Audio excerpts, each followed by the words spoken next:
சிந்திங்க 9 சேனல் சொந்தங்கள் எல்லாருக்கும் அன்பான வணக்கங்கள். இன்றைக்கி நம்ம சேனல் மருத்துவ குறிப்பு பகுதியில் மார்பகங்களோட வளர்ச்சி இதை பற்றி தான் நம்ம பார்க்க போகிறோம்.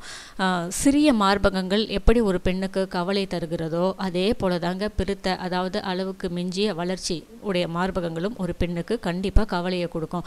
பெரிய மார்பகங்கள் சீக்கிரமே தொய்வடையும், அதாவது தொங்கி போயிடும் அப்படிங்கிற பயமும் அவங்களுக்கு சேர்ந்துக்கிறதுனால அவங்க ரொம்பவே மன உளைச்சலில் இருப்பாங்க. ஆனால் இந்த மன உளைச்சல் அனாவசியமானது அப்படின்னு நான் சொல்லுவேன். ஏன்னா மார்பகங்களின் தளர்ச்சி அப்படிங்கிறது தவிர்க்க முடியாதது.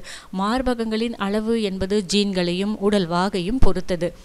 ஏற்கனவே சொன்னது போல் ஒல்லியான உடல்வாகு உள்ளவர்களுக்கு மார்பகங்களில் கொழுப்பு திசுக்களின் அளவு குறைவாக இருக்கிறதுனால அவற்றின் அதாவது மார்பகங்களின் அளவு சிறியதாக இருக்கும். பருமனானவங்களுக்கு கொழுப்பு திசுக்கள் அதிகமாக இருக்கிறதுனால மார்பகங்களும் பெரிதாக காணப்படுது. அதே போல் எடையை குறைப்பவர்களுக்கு உடலின் பல பகுதிகளிலும் உள்ள கொழுப்பு கரைவதை போல மார்பக கொழுப்பும் கண்டிப்பாக குறையும். நீங்கள் விளையாட்டு வீராங்கனைகளை நிறைய பேர் பார்த்தீங்கன்னா அவங்களுடைய உடல் கொழுப்பின் அளவு குறைவாக இருக்கிறதுனால அவர்களுக்கு மார்பகங்களும் சிறுத்து காணப்படும். மார்பகங்களை பெரிதாக்க அப்படின்னு சொல்லிட்டு எந்த ஒரு உடற்பயிற்சியும் கிடையாது, எந்த ஒரு மருந்து மாத்திரைகளும் அதுக்கு கொடுக்க முடியாது. ஏன்னு கேட்டிங்கன்னா அந்த பகுதிகளில் தசைகள் கிடையாது. தொங்குகிற நிலையோ உள்ளாடை, அதான் நம்ம பெண்கள் வழக்கமாக அணிகிற பிரா இதனாலேயோ உள்ளாடையினாலேயோ சரியில்லை, ஃபிட்டிங் சரியில்லை அப்படின்னா தான் மார்பகங்கள் தொய்ந்த நிலைக்கு வருகிறது.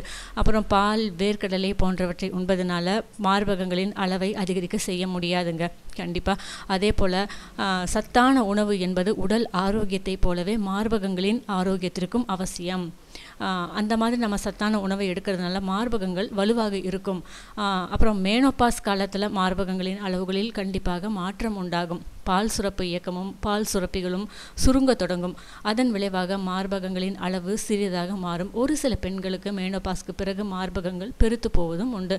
இது பால் சுரப்பிகளுக்கு பதிலாக நிறைய கொழுப்பு திசுக்கள் இருந்தால் மார்பகங்கள் மென்மையாக இருக்கும். மேலும் இணைப்பு திசுக்கள் பலவீனமடைவதால் மார்பகங்கள் உறுதித்தன்மையை இழந்து தளர்ந்து, அதாவது தொங்கி போன மார்பகங்கள்னு சொல்லுவோம் இல்லைங்களா, அந்த நிலைக்கு வருது.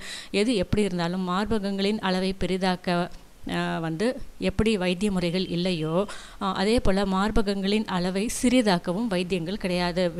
அதுக்கு ஒரே தீர்வு என்னன்னு கேட்டிங்கன்னா முறையான உடற்பயிற்சி.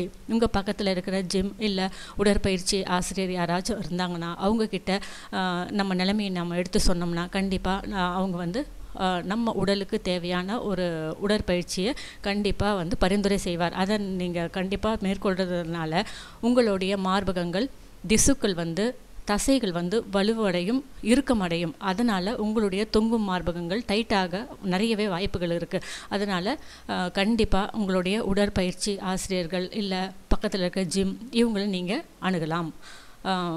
இந்த செய்தி உங்களுக்கு ரொம்பவே பயனுள்ளதாக இருக்கும்னு நான் நம்புகிறேன். இது மாதிரி நிறைய செய்திகளோடு உங்களை மறுபடியும் சந்திக்கிறேன். இந்த சேனலை சப்ஸ்கிரைப் பண்ணுங்கள், ஷேர் பண்ணுங்கள், லைக் பண்ணுங்கள். தவறாமல் உங்களுடைய கருத்துக்களை எங்களுக்கு பதிவு பண்ணுங்கள். வணக்கம்.